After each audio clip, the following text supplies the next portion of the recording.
राम राम मंडळी, कसे आहात तुम्ही सर्वजण। आजचा आपला ब्लॉग खतरनाक होणार आहे, कारण फर्स्ट टाइमच आपण शेतामध्ये ब्लॉग बनवलेला। तुम्ही जर पाहिला चाल इकडं आत्ता ज्या ठिकाणी हरभरा पेरला आणि वरची पहिले सुरू दाखवली ती आपली तूर। माझ्या वरी तूर गेली आहे पूर्ण, खूप अशी मस्त तूर आहे।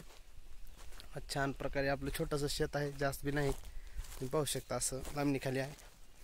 आणि शेताला मी आमचे पप्पा आला, पप्पा तुरीला बघायला गेल्यात। मी बघितलो जरा तूर, म्हणजे आळ्या तीन पडल्यात का बघावं लागते, कारण टायमावर फवारलं तर ठीक असते।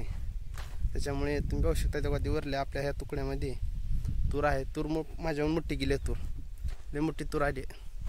बघा इथं ज्वारी, थोडा हरभरा पेरला, थोडा आले काही येईल नाही, तर पाणी द्यावं लागते काही वाटलं स्प्रिंकलर लावून।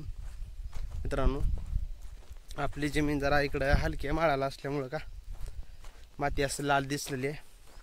तो लाल माती असली म्हणजे काय नाही, इटभट्टीवाली मागे लागल्यात आमच्या, आम्हाला द्या माती, काळी माती टाक, पण आपल्याला द्यायचं नाही। आपली माती ओरिजिनल माती आहे। तर या ठिकाणी जर तुम्ही पाहत असाल तर इथं शेंगा पेरलाव अशा आडव्या पट्ट्यात, आणि ही उभाजी लांबणी खालचं ती इकडं अर्धी ज्वारी आणि हरभरा घातला। 70-80% शेंगा आले पेरलेली, थोडी राहिली आहे, येईल पण त्याला बी का पाणी द्यावं लागते काही वाटलाली। बघा ही जी दिसलाली काही वाटाणे आहेत, खायला लागतात की वाटाणे आपल्याला। अशा पद्धतीने मित्रांनो आलो शेतात।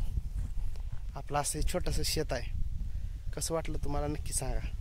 चला 2 मिनिटाचा ब्लॉग आपला बस झाला मित्रांनो। शेअर करा, लाईक करा, सबस्क्राईब करा। चला राम राम।